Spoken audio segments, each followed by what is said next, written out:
Are you ready?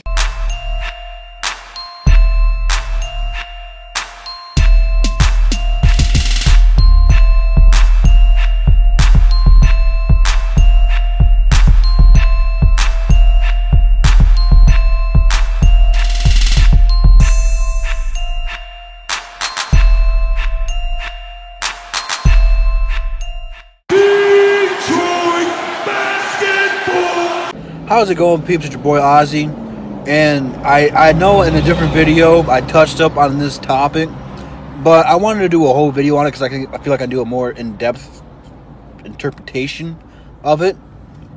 Basically, what we're going to be talking about today is the Detroit Pistons starting five and what I think the rotations will be. And a lot of people think that it's pretty set in stone, but I think it's a lot more open, and I guess the word I'm looking for is fixing it or adjusting it upon matchups. So, the starting five, without further ado, let's get into it. The starting five, I believe, Reggie Jackson, Reggie Bullock, Glenn Robinson III, Blake Griffin, and Andre Drummond. And the reason I'm leaving Stanley Johnson off from this list is just for the bench purpose. Does that make sense? No, it doesn't. Let me go to Stanley Johnson before we talk about the starters. He can't shoot threes consistently. He's got that shot where it goes in every once in a while, but his shot's pretty much broken for the most part. And he's working on it. It's cool that he's working on it. He's going to get better under Casey. We all know that. But in order for him to have a breakout season, we need to see what he can do. So I expect him to be a leader as a second unit, not a union. I don't know. Are they union? I don't know. Anyway, him and Luke Kennard should be the breakout players on the bench. This bench is going to be relatively young. We don't really have necessarily a solid rotation yet. I expect Henry Ellison to get some more playing time this year. So, you got three super young guys right there on your bench that you're going to be playing with Stanley Johnson, Luke Kennard, and Henry Ellison, which inevitably they're your future, or at least building blocks to help with the future. Even though they're saying the time is now, you always build for the future when you can. So, those three guys are super young. Then you have Zaza Pachulia, rather if you like him or not, has experience at winning championships and knows what it takes to get there, which that's a huge part of having those guys who can help people like, I doesn't necessarily know or how it took to get there, but I've seen Kevin Durant or Steph Curry do it, which helps a lot of those young guys out. You got Jose Calderon. He was on the Cavs. He's seen one of the best players in the NBA ever play. So you'd be like, LeBron in this situation did this, and that. And that helps the younger guys out.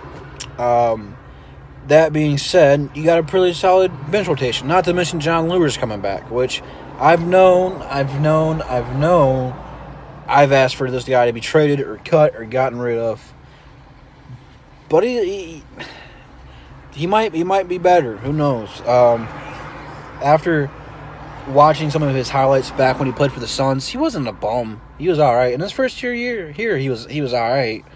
I don't know. Maybe to win case and get the best out of him. I don't know about John Lewis, but he'll get some more playing times this year if he's healthy. I know he just had ankle surgery again, so I don't know how that's going to work out for him. I don't know how serious that one is.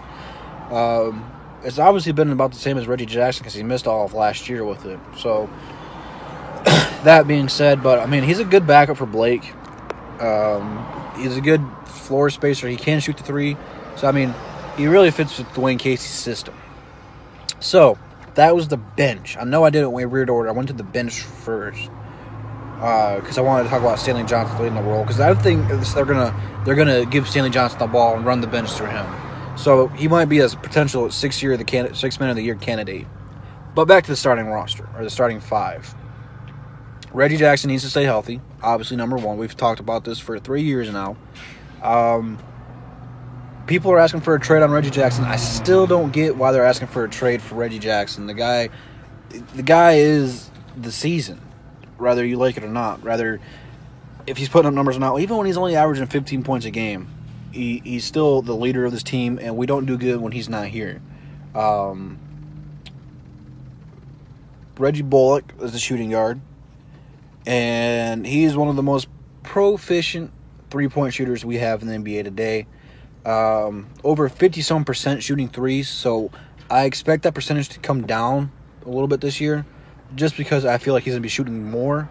But he's a solid defender. Glenn Robinson, as I put it in the small forward, solid lockdown defender, solid three-point shooter, can jump out the house and dunk on anybody. And then Blake Griffin and Andre Drummond, that dynamic duo down low. This roster is going to be fun, man. I can't stress. I think I've said that in every video I've recorded so far, talking about the Pistons, that this roster is going to be fun to watch. There's going to be a lot of highlight plays. There's going to be people who develop that you didn't think about. There's going to be people that just straight up perform better than what you thought they would be. Rather that's Glenn Robinson, Luke Kennard, or whoever. You're going to see these guys play harder, smarter, and it's going to be a lot of fun to watch, man. They're talking about Showtime. Lakers are back. Well, no, there's no Showtime Pistons, but you get the point. It's going to be a good season for the Pistons. A lot of people don't have us winning 40 games even yet. I don't get that, especially the way that the East is now. You really got a couple teams that are good in the East. I got an update. Spurs Murray tore an ACL. Well, that sucks for him. Well, anyway, I'm sorry. I got distracted by a notification there. Anyway, East is wide open for taking. You got the Celtics. You got Philly. I'm going to put Milwaukee up there. And then you got Toronto. Really are the contenders for the East right now. You gotta get those guys out of there. Or get them out of there. What does that even mean? You got to find a way to be able to beat those guys. Casey's going to be motivated to beat Toronto. That's good. He's going to know that team inside and out, although adding Kawhi is much more different than having DeMar DeRozan. But that being said, we always play hard against Boston. Milwaukee's always 50-50.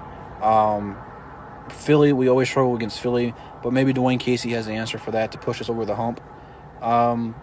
So I don't know if I've done a season projection of how many games I think they're going to win, but I have them as the 5th or 6th seed in the East, and a very competitive one at that, where they can beat anybody, but they can lose anybody. It's kind of how it's gone the last couple of years, but I think we'll be a little bit more consistent offensively and defensively. I think that you're going to see a jump in this team. This is going to be the jump that we were looking for a couple years ago when we played Cleveland in the playoffs. We're finally going to make that jump where we've been anticipating it for years to come now. And it should be a fun season. I can't stress that enough. So I want to hear your starting five. I don't think it's going to vary that different. Where do you think the Pistons are going to end up this season, position-wise? And then click the link down below or in the descriptions if you want to follow me on social media. Greatly appreciate that. And I'll see you guys in the next one. Peace.